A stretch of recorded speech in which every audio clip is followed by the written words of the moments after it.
ya en ampliación de noticias. Están por llegar Ricardo y Patricia. Y estamos en primer término con la ministra de Energía y Minas, la doctora Rosa María Ortiz. Yo siempre le digo ingeniero, que es abogado. Bienvenida, gracias por estar con nosotros. Muchas gracias, don Raúl. Bueno, tenemos varios temas. Ayer he tenido yo una conversación larga con el presidente y aprovecho para que a ver si nos aclara un poco el panorama en este terreno. Como se está discutiendo, hay pues, dicen, una gran parálisis en la minería, se ha dejado de invertir porque no hay decisiones, por la permisología, por las huelgas, en fin. Me gustaría poder recorrer las cifras, digamos, porque hay en este momento, por ejemplo, hoy día se anuncia que no sé cuánto hay en inversiones, en miles de millones de soles. ¿Cuánto es lo que hasta el momento tenemos en inversión real, no en proyectos, sino en inversión real? ¿Y cuántos son proyectos que están detenidos todavía? Por diversas razones, que van desde las huelgas hasta, en fin, todos los trámites. Pero para tener la certeza de si en efecto hemos ido más o menos en un relativo buen ritmo, o por el contrario, se ha paralizado. La noticia de hoy día además dice que en junio la minería es la que nos ha ayudado un poco justamente en balancear nuestros ingresos, ¿no es cierto? Así que arranquemos desde ese punto, porque la discusión en realidad se da sobre cifras y nadie está cierto de cuáles son exactamente las cifras. Encantada de dárselas, don Raúl. La inversión minera entre el año 2011 y el 2015 ha ascendido a 34.020 millones de dólares. Ya. Eso significa el 60% de la inversión minera realizada entre el 96 y el 2015. O sea, en 4 años se ha hecho el 60% de lo invertido entre 20 años.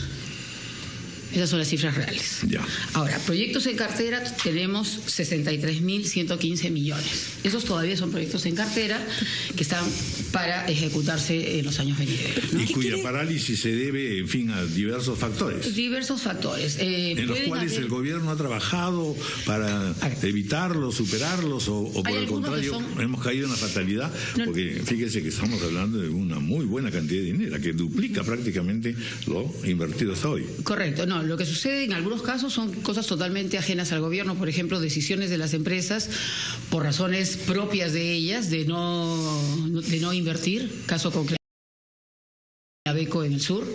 En otros casos sí, obedecen a situaciones de conflictos, como el caso de Tía María o Conga en su momento, y otros que simplemente están todavía realizando los estudios correspondientes para luego proceder a la fase de explotación. Ahora, ministra, muy buenos días. Nos gustaría que nos ayude a entender esta cifra con la que hemos empezado. ¿No es cierto? Que en los últimos 4 años se ha invertido más que en los últimos 20 años. Así es. Bien. ¿Eso qué quiere decir? No. Más que en los últimos 20 no. Se ha invertido el 60% del total de los 20 años. O sea, en los 20 años ha habido 100%, el 60% corresponde a los últimos 4 años. Entonces uno se preguntaría, ¿por qué entonces la desaceleración de la economía? ¿Por qué en un contexto internacional en el que aparentemente los precios de los minerales no son negocio, hay más inversión, y por qué esa mayor inversión no se refleja en los números de crecimiento económico que esperaríamos? ¿Qué cosa está fallando entre la inversión, que aparentemente no decae, y la productividad que no se nota en el PBI, no se nota en el crecimiento global? Muchas de esas inversiones se han efectuado en los primeros años, en donde seguíamos a un buen ritmo de crecimiento. De acuerdo. El crecimiento ha comenzado a disminuir en los últimos años, ha bajado los precios también, pero estas son las cifras reales. O sea, el tema es, diríamos, todo esto obedece a un contexto internacional, seamos claros. El tema sobre todo del decaimiento de la economía, ¿no? Pero estas son cifras reales que demuestran todo lo que se ha venido invirtiendo. Pero de acuerdo a la lógica que aplicamos en esta pregunta que le he hecho, no es auspicioso el escenario, porque si se invierte más y se gana menos, la inversión va a empezar a caer, o la gente se va a ir, porque si antes se invertía menos y se ganaba más. Yo le digo que no, y le pongo 2 casos concretos. El caso de Michiquillay. Usted sabe que Michiquillay se dejó, ya en proinversión. Milpo ha presentado una iniciativa privada y está siguiendo su curso, lo cual significa que la inversión quiere seguir adelante. Pero el ministro Cateriano, ministra, buenos días, el sábado aquí en Enfoque, en el estudio de RPP, explicaba cómo es que nuestro crecimiento ya no era tal y que nuestros recursos ya no eran tantos como antes, porque precisamente estábamos recaudando menos porque había grandes proyectos mineros que se habían detenido o perdido en el camino. Ese gobierno se inició con Conga, que era una gran cantidad de dinero, una inversión grande y una apuesta fuerte para luego en estos años empezar a cosechar ya algo de lo que iba a generar. Y ahora último, Tía María. Entonces, si los grandes se han detenido, ¿cómo es que tenemos esas cifras con puros porque pequeñitos? Hay otros grandes que siguen adelante, caso Las Bambas, que se va a inaugurar a fines de este año. Ahí se han invertido 10.000 millones. Ahí nomás han invertido 10.000 millones. Entonces, lo que pasa que a veces nos gusta ver solamente un lado de la... Pero Cateriano nos ha dicho, recaudamos menos porque se nos han caído las cosas. Nadie ha dicho de que no se recaude menos. Los precios se han bajado, pero lo que le estoy enseñando y lo que me ha preguntado don Raúl es cuánto se ha invertido, cuánta inversión ha habido. Estas son cifras reales publicadas. Ahí todavía habría que hacer un análisis precisamente de los 63.000 y tantos millones de soles que no se han invertido, y ahí tendríamos que escuchar un poco lo que dicen los mineros, cuánto se debe a, en realidad, dificultades, tramitaciones, en fin, ya burocrático o simplemente de referencia al gobierno. El tema de la tramitología yo creo que es un tema real y que ya se atacó. Se atacó ya desde el año pasado, en donde se dieron unas normas justamente para agilizar el trámite, y lo último ha sido la aprobación de la certificación ambiental global, que ya comienza a funcionar en el momento que SENACE comience a certificar, cosa que ya debe ser el próximo mes, dado que ya hemos, en el caso concreto de mi ministerio, terminado la transferencia al SENACE por parte de nuestro sector, de todo lo que es certificación ambiental. Bueno, vamos al otro tema que también, por supuesto, es motivo de especulación y de dudas al respecto, es decir, el tema del gas, ¿no es cierto? Que empieza desde el hecho de que hubo en el mensaje presidencial o en las promesas del candidato, pues ofertar un precio estupendo para el gas, y además el presidente se ha ratificado diciendo que ahora más de 300.000 familias se benefician con este gas barato. Pero lo que viene usted a anunciarnos es que hay un proyecto que se está listando, un decreto supremo, que se promulgará la próxima semana para impulsar el consumo del gas natural en los domicilios. Y aquí el tema es, bueno, el financiamiento de todo este operativo y finalmente cómo es que se va a cobrar. Efectivamente. Existe lo que es el FICE, el Fondo de Inclusión Social, que se destinó en un primer momento a otorgar unos vales, que era un subsidio básicamente, para la adquisición del GLP. Lo primero que es importante diferenciar es el GLP del gas natural. El GLP es un derivado del petróleo, el gas natural es un producto que sale justamente de los yacimientos que tenemos en el sur, en Camisea, ¿no? Y la idea es variar un poco el destino del FICE para básicamente financiar lo que son las acometidas y las instalaciones internas de los hogares, que en este momento básicamente solamente serían en Lima, están otorgadas las concesiones de distribución. Que si no habían crecido era porque no había quien asumiera el costo de la conexión, que era relativamente tenía que asumir el usuario. Ese es el problema. Entonces muchas familias no se conectan, no porque el gas no resulte barato ahí, porque la conexión es la cara. La conexión efectivamente es la cara. Entonces nosotros vamos a destinar fondos del FICE para financiar la conexión y la instalación interna. O sea, las tiene dos su costo también, sí, por supuesto. Claro, que más o menos el costo promedio de una instalación interna más la acometida está entre el orden de los $600, por ahí. Ahora, y eso era lo que a las familias le costaba trabajo sacar, ¿no? El problema es que efectivamente mientras el gas natural no reemplace el GLP, el GLP nos va a costar caro porque es un derivado de la gasolina y por lo tanto depende de cosas que no están a nuestro alcance, ¿no? Así es. Acabamos de tener que pagar más de 40 soles por problemas de transporte, etcétera.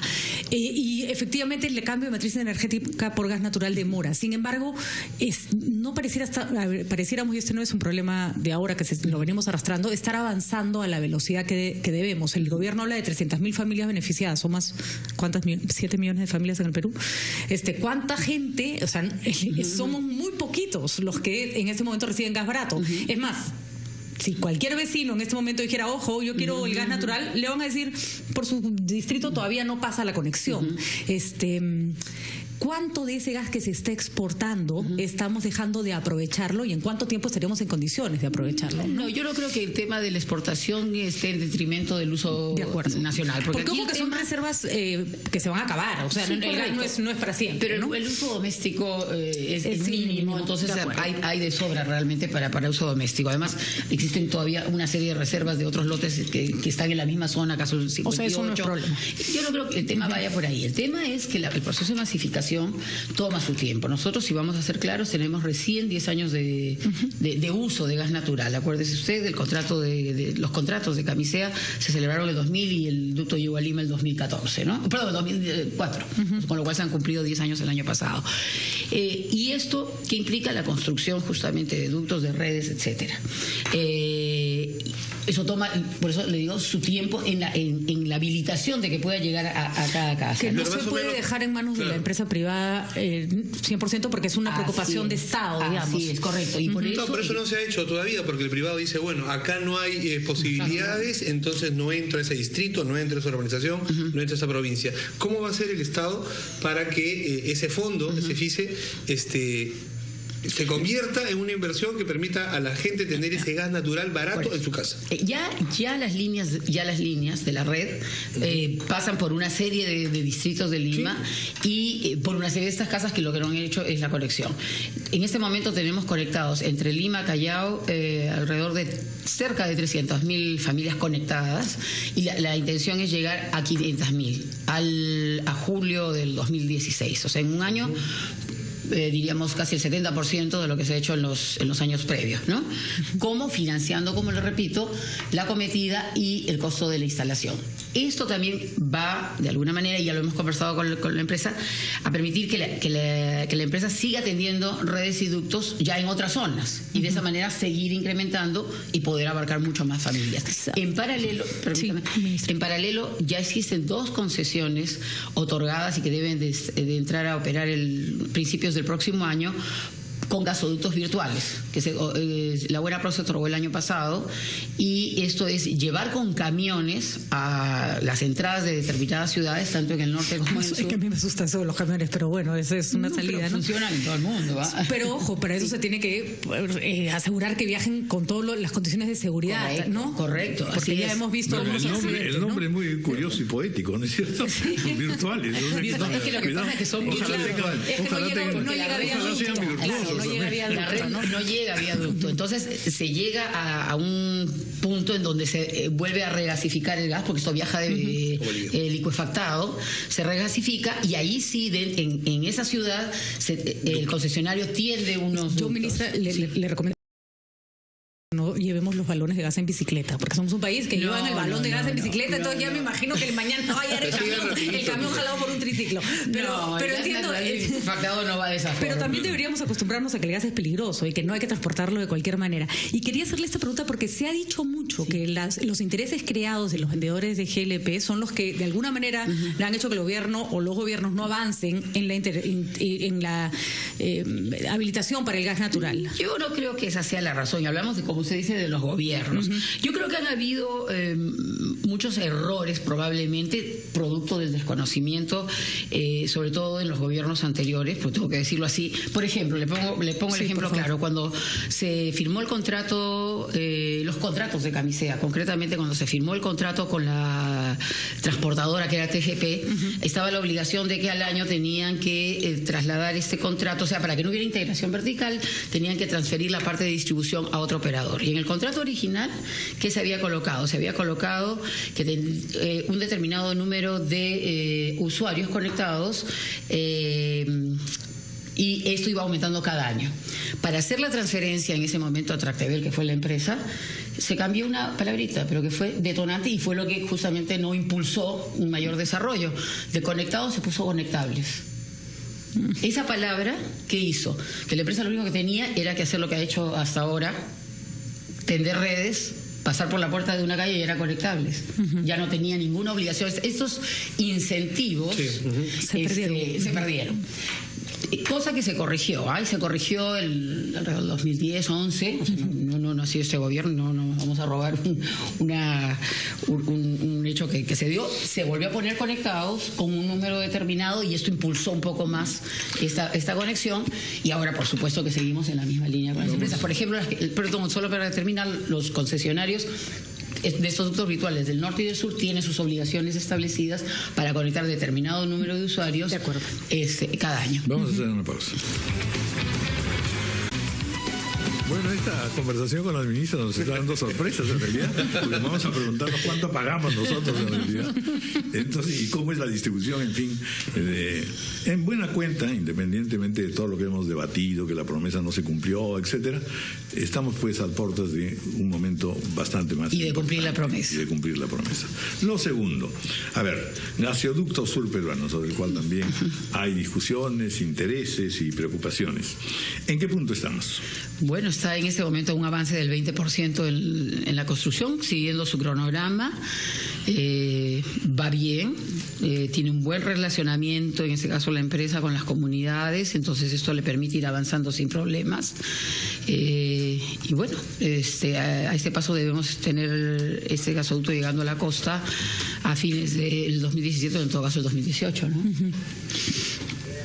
Muy bien, ministra. Y entonces, si no había una contracción de la inversión minera en estos años, que es la cifra que usted ha traído, cuesta entender, porque cuando uno escucha el discurso del gobierno, no es que no se vean las cosas buenas, es que uno esperaría que se traduzcan en resultados como el crecimiento. ¿Esto qué garantiza esta inversión? ¿A cuántos años la minería va a seguir siendo una fuente importante de ingresos para el Perú? Yo creo que el Perú, en primer lugar, es un país minero y por tanto va a seguir siendo la fuente tal vez más importante de ingresos. Pero acá lo que creo que esto tiene que adicionarse es el tema del valor agregado, ¿no? Somos y hemos sido durante muchos años países exportadores solamente de materias primas, y yo creo que ya es momento de pasar al desarrollo ya de industrias con estas materias primas. En el caso del sector minero, ¿qué significa eso? ¿Qué tenemos que hacer? De repente desarrollar más, en el caso de los minerales primero, de repente entrar a desarrollar un poco más de fundiciones, ¿no? Para sacar ya productos más elaborados. Y en el caso de los hidrocarburos, por ejemplo, entrar al trabajo de la industria petroquímica, concretamente. Pero, por ejemplo, ahí reclama el sector que en Colombia se ha dado un paquete de incentivos debido al precio que ha bajado del petróleo. ¿En el Perú se toman medidas parecidas? Nosotros queríamos sacarlas con los decretos legislativos. Lamentablemente, ese inciso en donde estábamos hablando de las modificaciones, tanto en minería como en hidrocarburos, nos fue negado en el Congreso. Sin perjuicio de eso, como quiera que las normas ya las habíamos comenzado a trabajar y ya las estamos terminando en estos días, las vamos a presentar por la vía regular al Congreso de la República y esperamos contar con el apoyo de los congresistas. El tema es un tema de país y de Estado, no es un tema de un gobierno. Además, este gobierno ya no va a ver, en todo caso, los resultados de esas propuestas normativas, pero creo que es importante como Estado, ¿no? Y la proyección sobre el crecimiento del sector con respecto a lo que está pasando en China. China es de nuestros principales compradores y ahora está que nadie se atreve a hablar de la China porque está como entrando en una etapa de crisis un poco impredecible. ¿Cuáles son las...? Cuando un país es exportador de materias primas, depende de la economía del país que le compre. Sobre todo si te compra un gigante. Ahí es aumentar el valor agregado. Sí, valor agregado. Bueno, muy bien, ministra. Muchas gracias por haber estado con nosotros. Gracias a ustedes por tenerme aquí. Muy amables. 8:26 de la mañana, una pausa. Muchas gracias.